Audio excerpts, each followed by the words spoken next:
일상생활 속에서 쉽게 구할 수 있는 재료를 활용해 아이의 생각을 마음껏 표현하고 만들어가는 시간. 주변에서 구한 재료들로 엄마와 함께하는 재미있는 미술놀이가 시작됩니다. 지금부터 조약돌을 활용한 미술놀이를 할 건데요. 노란 색깔이랑 파란색? 파란 색깔이랑 섞으면 무슨 색깔이 되지? 몰라. 분홍색. 분홍색이 돼. 조약돌에 아이의 상상력을 담아 색을 칠하고 무늬를 넣어줍니다. 색을 섞으면 보라색이 돼. 종이가 아닌 돌에 그림을 그리는 것만으로도 새롭고 재밌는 경험이 될 수 있습니다. 점을 찍어줬네. 이 재료를 아이들과 구할 때 같이 또 나들이를 할 수 있고 또 집에 와서 그 나들이 했던 거를 같이 이야기하면서 이렇게 활동을 하면 엄마랑 아이랑 더 애착관계도 형성되고 또 시간의 흐름도 아이가 자연스럽게 인지할 수 있어서 좋은 활동입니다. 다음은 손가락 인형을 만들어 볼까요? 이거 딸리 언니야. 딸리 언니야? 난 똑같은 이거 딸리 언니 얼굴이고 난 이걸로 붙이. 핑크 눈? 우리 이걸로 수리가 바느질해서 붙여줄까? 엄마와 함께 바느질도 척척. 그렇지. 바늘 끝에 온 신경을 집중하는 아이. 조금 서툴고 느려도 기다려주는 엄마가 있어 괜찮습니다. 그리고 손바느질은 소근육 발달에도 굉장히 좋아요. 대부분 어머님들이 위험하다고 아예 활동에서 배제시키는데 5살만 되면 엄마가 옆에서 도와주면 충분히 할 수 있고 이게. 직접 오리고 붙이고 상상 속 인형을 만들어보는 작업을 통해 아이는 만족감과 성취감을 느낄 수 있습니다. 봉지? 봉지 해야지. 봉지. 아이가 직접 그림을 그리고 표정을 만들고 직접 손바느질을 하면서 창의력이란 표현력도 그리고 지능 발달에도 굉장히 도움이 많이 되는 활동이니까 꼭 한번 해보시길 바랍니다. 다음은 내가 주인공. 나만의 멋진 초상화 만들기. 아이의 사진을 이용해 잡지나 신문에서 원하는 부분을 오려 콜라주 형식으로 마음껏 붙여주세요. 오리고 붙이고 신나는 작업 끝에 세상에 하나밖에 없는 나만의 초상화가 완성됐습니다. 이 놀이를 하면서 가장 중요한 점은 아이들의 작품이 엄마들의 기대에 부응할 만큼 예쁘지 않더라도 응원해주고 격려해줘야 된다는 점입니다. 그렇게 함으로써 엄마는 나의 든든한 지원자고 후원자라는 걸 아이들이 인식하게 되고 그렇게 되면 미술 활동 외의 활동을 할 때에도 적극적이고 자신감 넘치고 또 자기의 생각을 마음껏 펼칠 수 있는 아이로 자라날 수 있습니다. 엄마와 함께 더 재미있는 엄마표 미술놀이. 일상의 모든 것이 아이의 상상력과 만나면 세상에 하나뿐인 멋진 작품이 됩니다. 미술을 좋아하는 마음이 쑥쑥 자라나겠죠? 화면을 봤는데 확실히 정말 주변의 일상생활 속에서 구할 수 있는 재료들을 하니까 돈도 좀 덜 들고요. 친밀감도 좋고 애착 형성도 굉장히 좋을 것 같아요. 아이디어가 아주 좋은 것 같고요. 네. 그게 어렵지 않아서 저도 이제 집에서 아이들하고 한번 해봤으면 하는 생각이 들고 네. 한예만 선생님 또 다른 뭐 좋은 방법도 많이 있을 것 지금 같은데 화면 보시면서 굉장히 일상적인 재료로 한 것 같아서 만만해 보이지만 네. 보세요. 돌멩이 하나 갑자기 자갈 구하려고 그러면요. 이것도 만만치 않은 보기에는 쉬워 보이는데 그 자갈부터 구해야 되잖아요. 이게 지금 쉽지가 않은 일이에요. 내가 드리고 싶은 얘기는 평소에 그걸 비축을 해놓는 게 중요해요. 그러니까 저 같은 경우에도 예를 들어 휴지 다 쓴 다음에 두루마리 통 같은 거 버리지 않고 놓고 과일 싸가지고 온 거 포장지도 놓고 돌도 놓고 지금 가을에는 저 같은 경우에도 낙엽잎들 주워서 책 한 권에다 잡지에다가 틈을 이렇게 넣어서 지금이 낙엽을 모아놓기 굉장히 미리미리 좋은 때예요. 준비를. 그러니까 그런 것들을 가지고 나서 이제 표현 창작을 좋은 방법이네요. 하게 되는 거고 되겠네요. 또 아주 간단한 건 뭐냐 중요한 건 뭐냐면 결국 미술이 흥미를 가는 게 제일 중요하잖아요. 놀이로 가는 게 제일 좋아해서 저 같은 경우는 어떻게 했냐면 아이스크림 콘 있잖아요. 콘에 삼각형으로 콘 몰만 그려줘요. 스케치북. 그 다음에 그 외 아이스크림은 자기가 맘대로 색깔이랑 먹고 싶은 잡지에 맛으로. 올려서 뭐 꼴라주도 이렇게 하고 말도 안 되는 온갖 상상이 그 아이스크림 위에서 다 벌어지고요. 동그란 판 하나 이렇게 놓고 여기다가 뭐 잘라서 뿌리기도 하고 아까 뭐 스티로폴, 뭐 솜, 뭐 별것들을 다 이렇게 색깔들 색종이도 놓고 한 다음에 피자판을 만드는 거예요. 자칫 잘라요. 네. 그런 다음에 소꿉장로로 연결해서 접시마다 나눠서 이제 소꿉으로 연결도 시키고요. 음악 같은 경우도 제가 보기에는 엄마가 직접 악기를 연주해 본다거나 이런 것도 굉장히 도움 될 것 같고요. 어떤 게 있을까요? 그런데 엄마가 악기를 다 연주할 수 있는 건 그렇죠. 아니고, 네, 제가 그 초반에 말씀드렸다시피 특히나 보통 엄마가 직접 아이랑 같이 음악놀이를 한다는 건 유아기거든요. 네. 영유아기인데 그 시기에 보통 이제 많이 필요한 것이 음감과 리듬감의 형성이라고 말씀드렸죠. 그래서 보통 리듬감을 키울 수 있는 다양한 활동들이 노래의 박에 맞춰서 몸을 움직이거나 악기를 두드리는 거예요. 그런데 집에 또 악기가 없네요. 네. 어떻게 하면 좋을까요?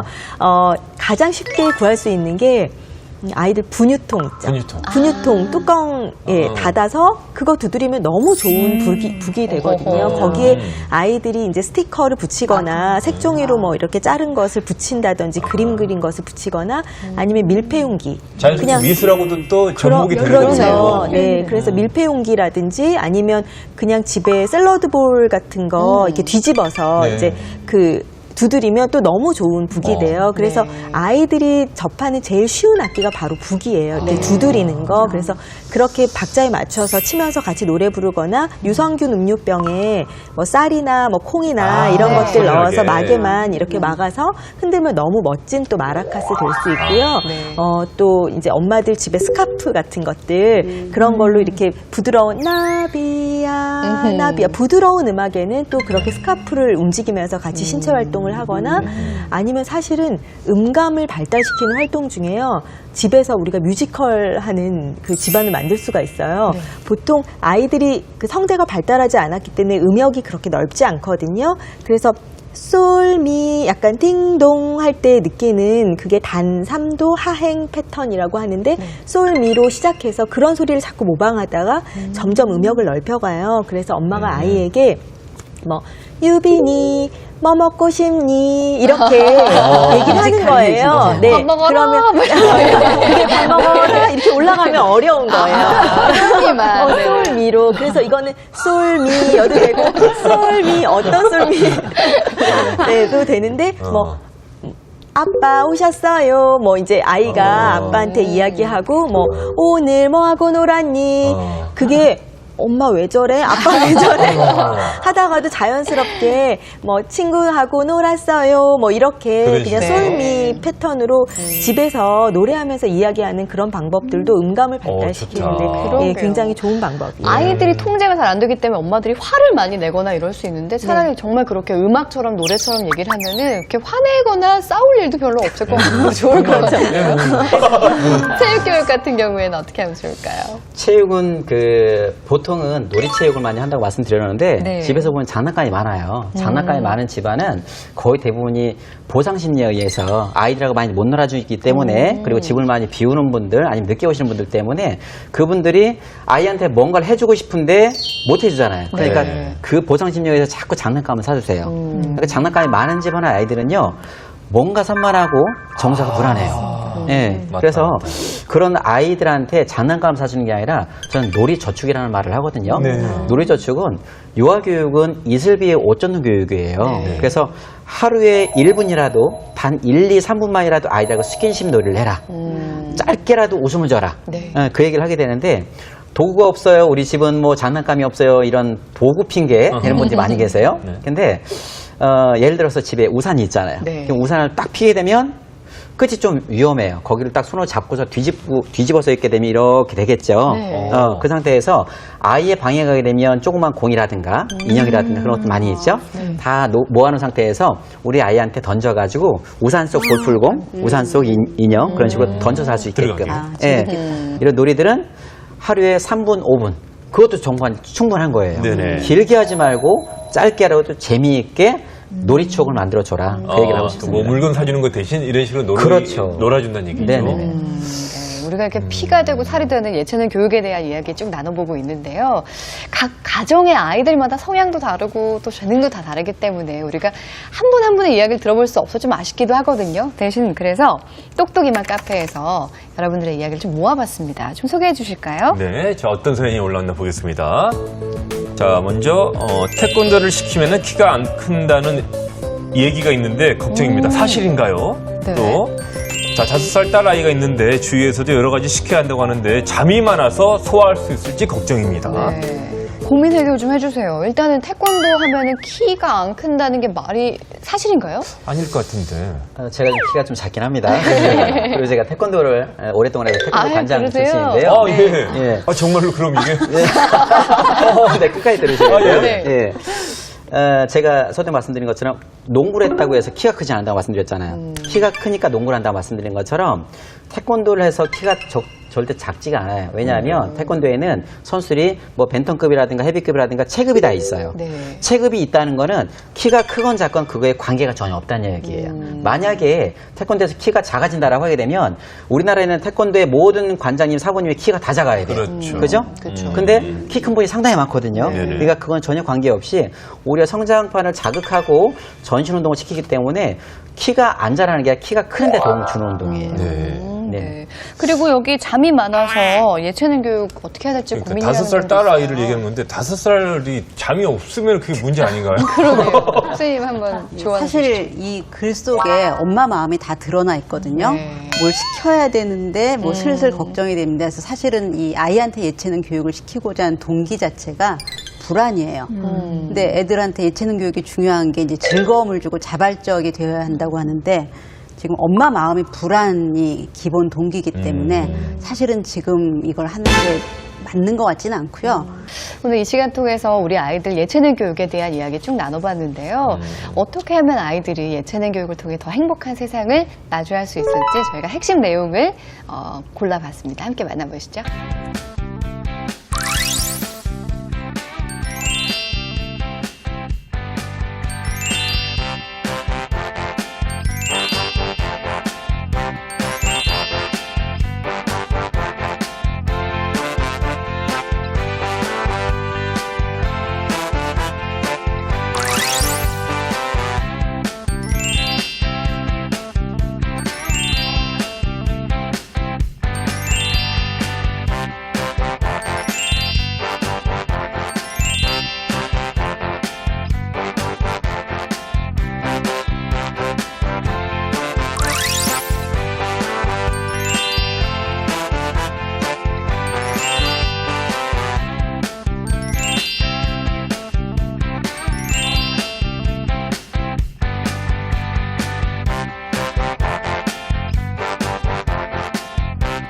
마지막으로 우리 아이들 예체능 교육 이것만큼은 꼭 기억해라 한 말씀씩만 좀 부탁드릴게요.